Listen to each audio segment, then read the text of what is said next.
Hey y'all, Melissa here at Twin Oaks Family Farm in rural Southeast Ohio, USA. Welcome back to Twin Oaks Farm Poultry. In this video, we're looking at Cornish rock cross meat chickens that are 8 days old. We're calling them 8 days old. They've been here a week. They moved in April 22nd, 2024. Probably had been hatched April 21st, 2024. We source them from a hatchery called Mount Healthy Hatchery around Cincinnati, Ohio, USA.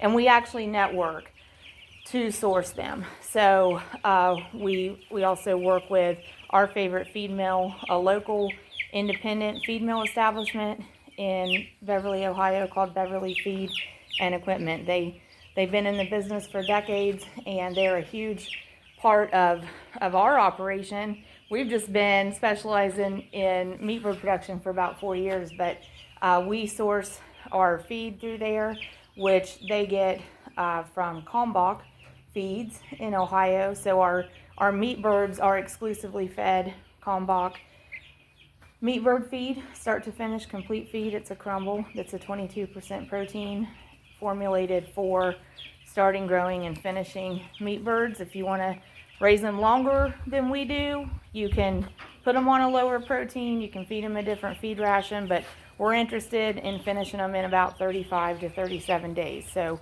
we feed accordingly. So at any rate, so Beverly Feed and Equipment is part of our network of sourcing our feed and our bedding and our chicks. But they did come from Mount Healthy Hatchery in around Cincinnati, Ohio, USA. So as I said, moved in a week ago. This is April 29th, 2024 that we're recording on. So we're just going to kind of get the update on this flock. They will go to processing at 37 days old. Can see appetite is good. Activity is good. They're drinking water. Chicks look good. Numbers are pretty good.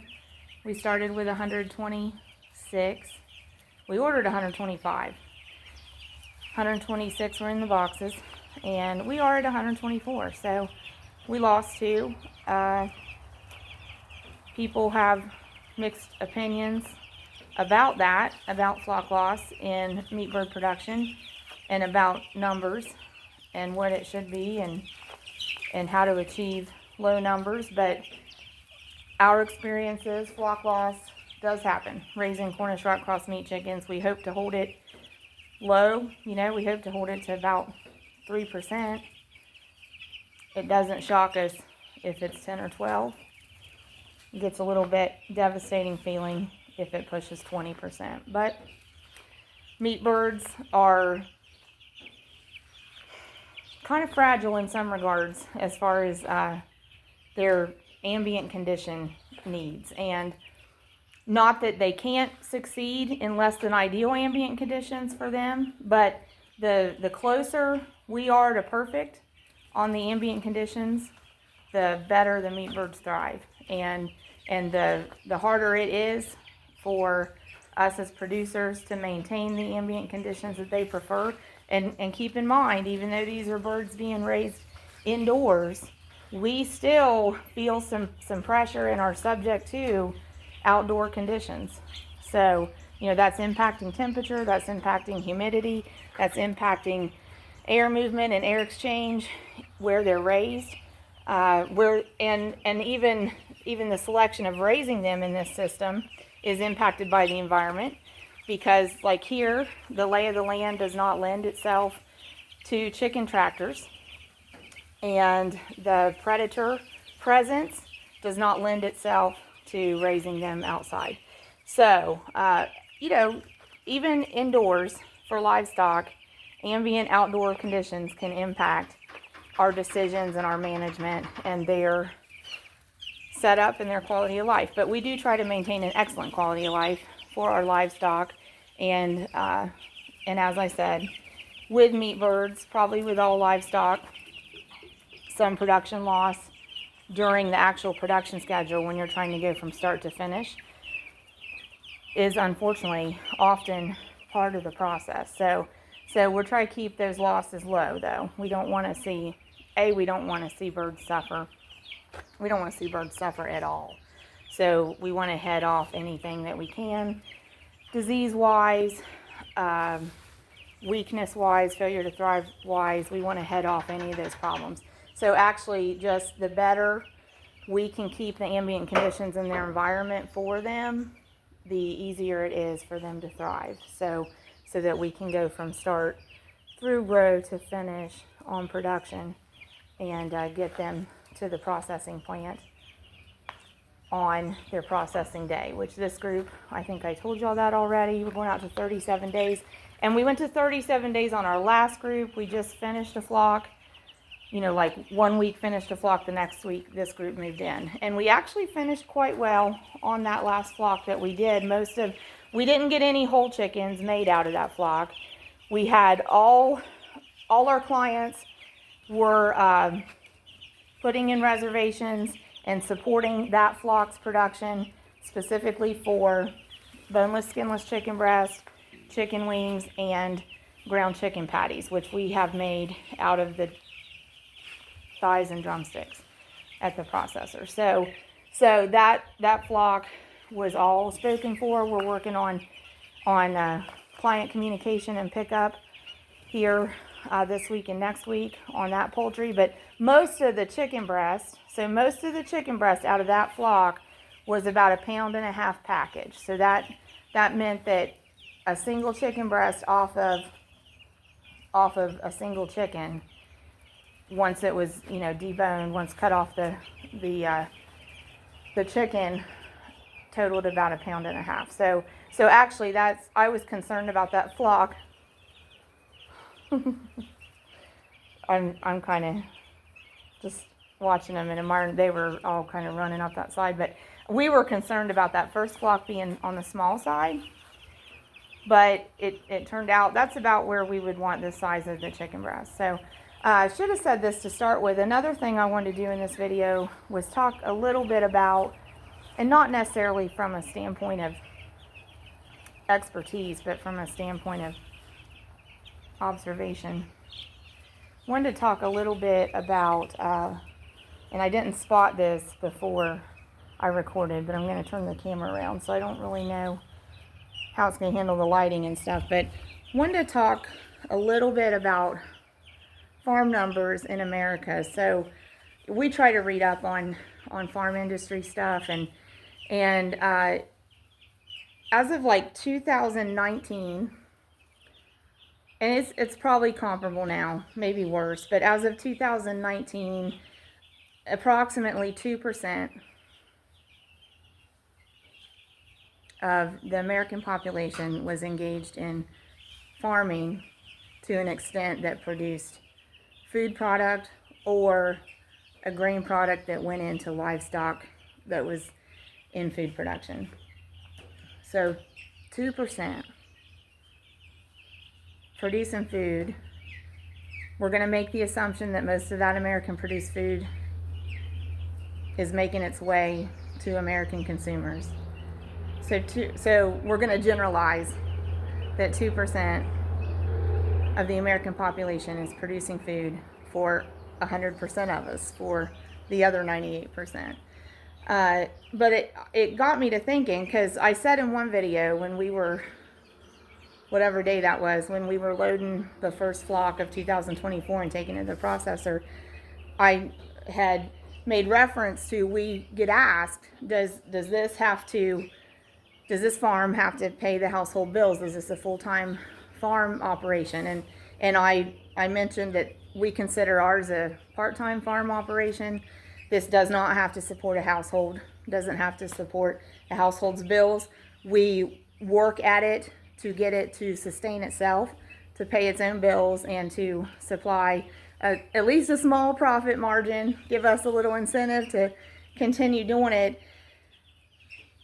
But it doesn't have to pay all of the household bills. And it got me thinking about other people that we know in their farms, and got me wondering about, you know, across America and farms. And I've been trying to find out how many farm operations in the United States of America, in addition to their farming work, also derive income off farm. Get an income stream that's off farm coming into the household that's pouring energy into that farm. And so the closest I could find was approximately, again, 2019, 96% of American farms are also those farmers doing work that is generating off-farm income stream coming into the outfit. So same here. My husband and I have been where we are for 24 years. He's always been involved in a family farm on his side, always. Our married life from the beginning has always included, he went to work a full day, 40-hour week plus, went to work, and when he got home, he went to the farm.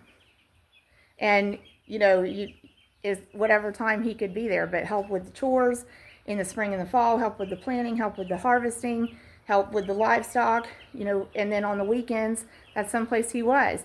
In addition to his full-time work, also a side business of pouring concrete and the farming. I mean, that's been our life for forever, as far as our married life, as long as we've been together. And no different now, you know, than we wanted to start this with the meat chickens. And it brings in the money and that it needs to, and it pays for itself, and it pays its bills. But the hitch and the get along is we have to front the money because the product isn't here, you know. The product isn't here, and we don't necessarily have the income stream from that operation coming in when we've got to front the money for the chicks and front the money for the feed and front the money for the processing. Because like we're looking at summer, and I'm just giving you our experience as what I'm in touch with, what I have working knowledge of. But if it's that way for 96% of farms across America, I'm just asking you to take a moment to consider that, and to consider the love and energy that any farmers you know have got to be pouring into their operation if they're willing to work off-farm, bring in off-farm income stream in order to help continue to farm and continue to produce a food product that's wholesome and delicious. And we need these small farms. And even really big farms could be called small farms because comparing them to factory farms, they're a smaller operation. But we need these farms. We need these family farms because factory food is not good. It's not good. And it's going to take intentionality in the individual and in the individual households to get away from factory food and distance from factory food because it lures with convenience. It lures with shelf life. That's how factory food and fast food lures people in.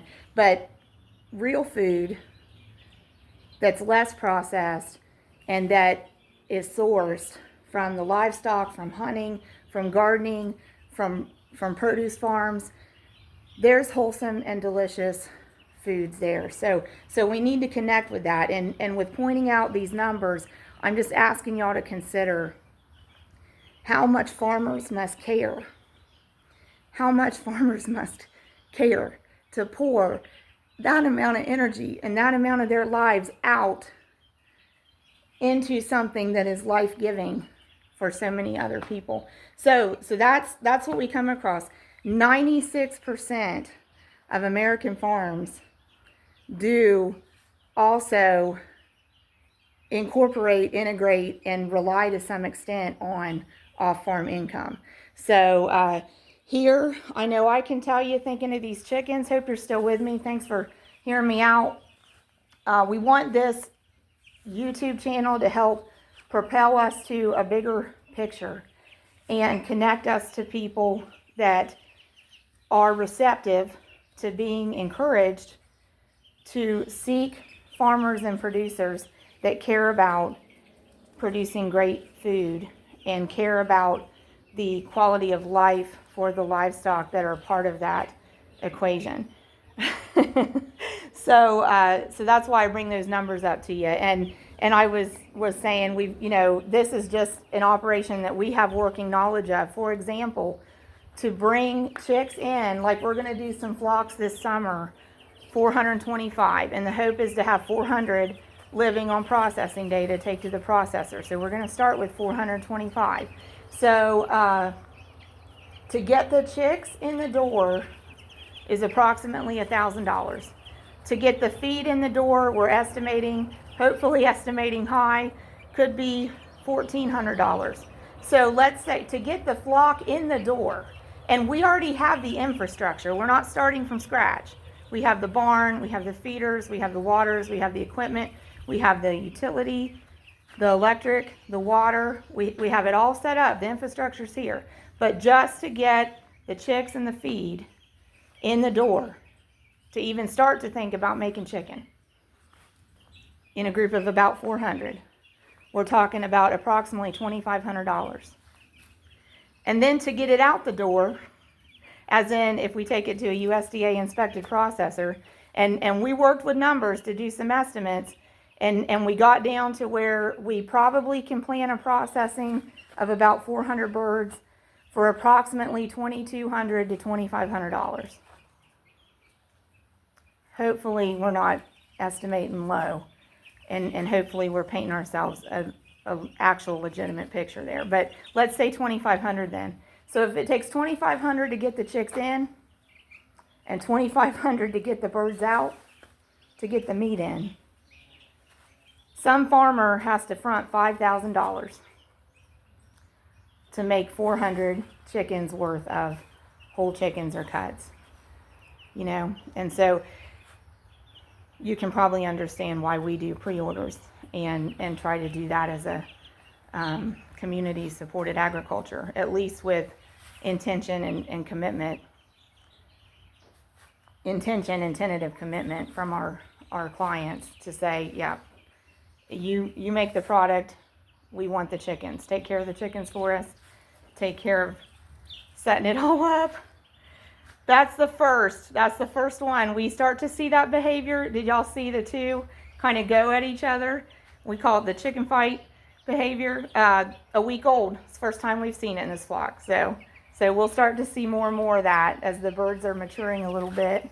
Gonna try to get over here and get these. But anyway, so those are also some interesting numbers, you know, if we're planning like for poultry, like in our case. So if we're saying to ourselves, it's gonna take about 5,000 to get them in and get them out. 5,000 American dollars to get them in and get them out.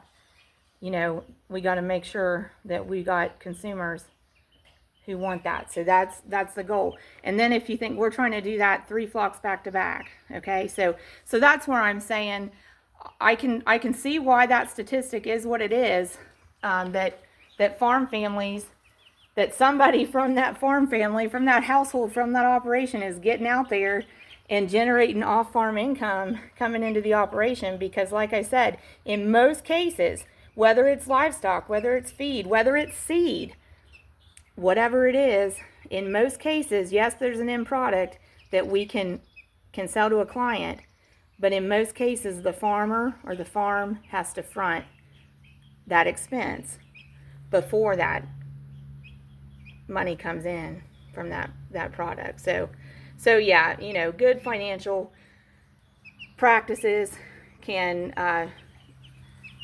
sell products and can build up working capital, but still, you know, at some point, if you want to expand or if you're starting a new venture, you know, that's going to affect.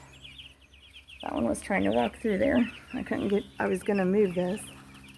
But like I said, at some point, you know, if you want to try a new venture, or if you want to go from 1,000 birds to 2,000 birds, you know, that requires more infrastructure. That requires more setup. So you have to not only be able to pay the expenses you made, but if you want to expand, then it's going to take even more up front. So anyway, so we're in that 96% of farm operations that do also have off-farm income to help us. Most of our lives, we have been a one-income household, though, and that was hard. That was hard going. You know, that was hard going to have 3 kids and 2 adults in the household on one income.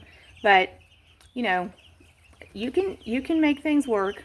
when you just study it and plan and find a way.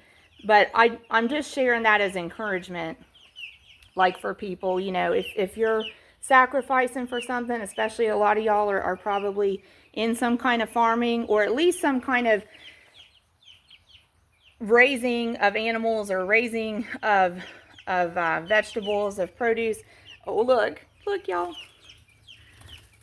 It has a bug. I don't know if it'll come toward us. But, you know, raising some of your own food, you know, that you've got expense in that too. We know you do. So that helps your household bottom line as well. But it goes both ways. When you're a homesteader or when you're a working family and you're trying to raise your own stuff, you're trying to raise your own food. So, you know, that's helping your bottom line of your household. And then it's kind of like a neat contrast when you're a farm family. You might also be out there in the world, you're farming, but you might also be out there in the world generating off-farm income, because that comes into your household and helps the bottom line of the household and the farm and helps you keep going. But it's for real. When y'all decide to buy eggs from a farmer, when y'all decide to buy meat direct from a farmer, when y'all decide to buy produce direct from a farmer, farmers markets, at farm stands, you are getting wholesome and delicious products. And you can tell, you know, you can evaluate different products. You can tell whose are better. You can tell what you want to buy, what you don't want to buy, what you want to put your money behind. But you can find wholesome and delicious food from farmers, from producers. And so not only are you getting wholesome and delicious food, you might be saving the farm, because without consumers getting the products, the farms don't have a chance of keeping going. So, you know, we were looking at numbers this weekend, literally looking at numbers this weekend, putting numbers on paper, forecasting expense and income week by week out through September to see if we could check off, are we hitting those targets? Are we hitting what chicks are going to cost for flock 3? What chicks are going to cost for flock 4 and flock 5? Are we going to be able to pay the feed bill for flock 3, 4, and 5? Are we going to be able to pay the processing bill for flocks 2, 3, 4, and 5? This is flock 2. The chicks were already paid for. We've already paid for them. The feed was paid for with flock 1. Processing flock 1 was paid for, you know, out of farm money. But, you know, we're looking at each of those things coming up. Are we going to hit the money? Are we going to be able to pay for it? And if not, you know, are we going to have to cancel a flock? If we have to cancel a flock, we have to back out of a chick order. We have to back out of a processing order. We'd have to back out of some feed plans. You know, it ripples out. It affects other people. It affects the processor. It affects the feed mill employees. It affects the hatchery. So, you know, we're small. We're not going to affect them that much. But if several farmers can't keep up with production, that does start to affect the other working parts of the industry. So anyway, thanks for bearing with me. But those numbers are really something to think about. 2% of the American population engaged in farming, producing food or grain that goes into livestock. And of that 2%, 96% of those operations do integrate and incorporate off-farm income to help keep the farm going, keep the household going. So some big numbers to think about. And those numbers are why it really, really matters if you source your food from farmers, and we hope that you will. So please love local ag wherever local is for you. And those numbers are some of the reason why that we want to keep encouraging people to support local agriculture in their area. Hopefully where you live, you know, maybe some berries are starting to be ready. Maybe people have some cool season produce. Your beef farmers, your pork farmers, your poultry farmers, they probably have meat available. You can probably get eggs. You can probably get milk and cheese from dairies. So seek those things out. Seek those things out. And thanks for joining us on Twin Oaks Farm Poultry. And if you want to, if you would, give us some feedback in the comments where you're from, and if you have access to food sources directly from farmers and producers. And if you choose to buy that, if the prices allow you to buy that, how you feel about that. So any feedback, we love to read it. But thanks for hanging in there with me. Appreciate it. So these are 8 days old. Going to be a busy week. Busy week. But we're going to take it a day at a time. You know, here on our channel, just going to wrap up here with just kind of update and reminder on our kind of routine. Here on our channel, we try to do videos now Monday, Tuesday, Wednesday, Thursday, and Saturday. Taking Fridays off from uploading, and we take Sundays off from uploading. In general, on Sunday, I kind of try to just totally distance from the devices, but sometimes check messages and things. On Friday, might check messages, but we're going to stick with Monday, Tuesday, Wednesday, Thursday, and Saturday. God bless y'all.